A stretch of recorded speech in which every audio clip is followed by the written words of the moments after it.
Hi, Tom Cole, the coach for BCSN and Buckeye Cable System, and really excited, really an honor to be here at St. Francis to talk to their outstanding head football coach, Mr. Chris Hedden, who receives the 2013 BCSN Fall Coach of the Year Award. Coach, first of all, congratulations, heartfelt. Everybody at BCSN 8-3. I think it was the biggest turnaround in our northwestern Ohio footprint area that we cover. Maybe 3-8 the year before to 8-3. That's really hard to do as a football coach. How the heck did you do that, Coach? Well, it starts with the off season. Our kids bought in. It was an adjustment the first year. Like you said, we went 3-7, but we had a great group of core kids coming back. They started in November after the 28 days, and they had a great off season. And when you got a group of guys that commit to each other and play for each other and believe in each other, we believed in them as a coaching staff. They believed in us, and powerful things can happen when you get that dynamic going. Coach, I've done it. I know you had to have done it after the 3-7 season. Somewhere around Christmas time that year, you take your schedule for the next year and you look at it, and you wouldn't tell anybody, but you start going down it and you go W. I'm not so sure if we can get that one. W. Okay, I know you did it because everybody does it. Did you see it as 8-3? I'll be honest, I didn't. Okay. But the one thing we were able to do this year is win those 50-50 games. As you go down your schedule. Tell folks what you mean by 50-50 games. Well, 50-50 game is a toss-up. I think, it's an evenly matched game that either team can win. The turnovers, momentum, the confidence, how you're playing going into that week, what your kids believe in. And I believe we were able to win every 50-50 game. Southview, I knew we were going to get our best against Southview. We had beat them in 2012. That was kind of our marquee win that year. I know Coach Mazey was going to have those kids ready to play. So that was a big win for us. Little did I know Bedford was going to be as strong as they were when we got the schedule out. I was kind of sick about Bedford because of the style of offense. I didn't know they had 40 seniors returning and their best team in school history. So that was a challenge going up there. And I think we were, at that point a little down. We tried to get to 2-0, but I don't think we realized how good Bedford was. I know I didn't. We came back and got Collinwood, and then the big 50-50 game was St. John's. We haven't beaten them since 2009. To be able to go and beat St. John's, they gave us a lot of confidence. The Lima win, we thought was going to be a win, but they actually were a lot better football team than we thought. They were 5-5 on the year. Central Catholic speaks for itself. Obviously they're a great football program, and Greg's done a great job with that, building it the way it is. And then, the Whitmer. I think the Whitmer win was a marquee win for our kids, and I think that really propelled us down the stretch to win those final 3 and 2 on the road to get ourselves in the playoffs. Coach, you've been in this a while now and very successful. It's funny, football is who you play and when you play them, because you get people either on the up or you get them on the down. And if you get enough of them on the up and they're good, that's a problem. Oh, there's no question about it. Like I said, St. John's, you think about who they played in the preseason, we caught them at the right time. They're 0-3. I remember talking to the coaches before the game. It's hard. We were in that situation the year before. And your confidence and trying to the balance between being hard on kids but yet building their confidence. You played a brutal schedule, so we hit them on the right spot. I think Whitmer, for us, ended up being a great game because we had to bounce back from Central.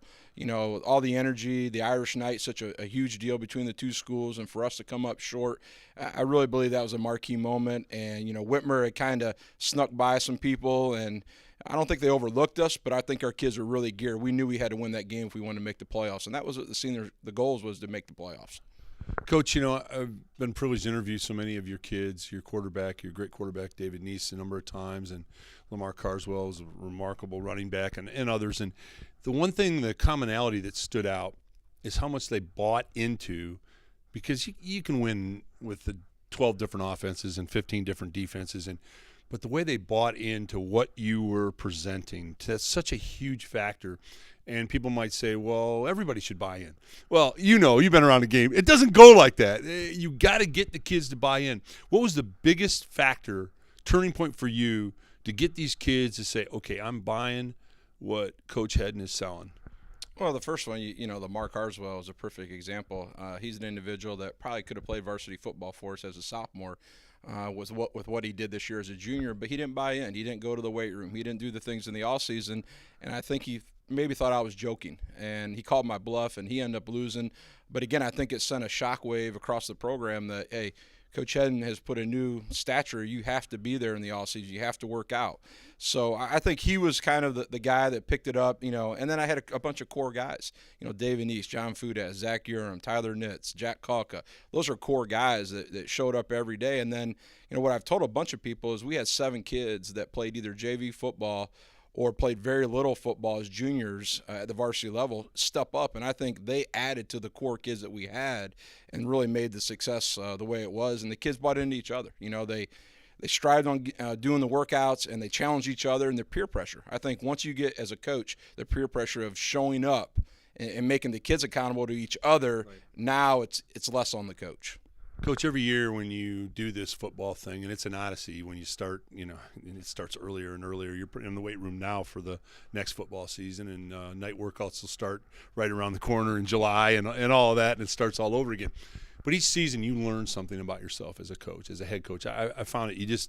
You learn things. Some were good, some weren't as good, but you learn things. It's a great year this year. What did you learn about yourself? Well, I learned that we have to do a great job as coaches adjusting and communicating with our kids, and we got to give our kids the right ingredients. I thought that's one thing that Coach Materney, I can't say enough about what he did with our defense. We adjusted. We were able this all season to really evaluate. We finally got a feel for our kids. We were able to evaluate what can we do to make our defense better.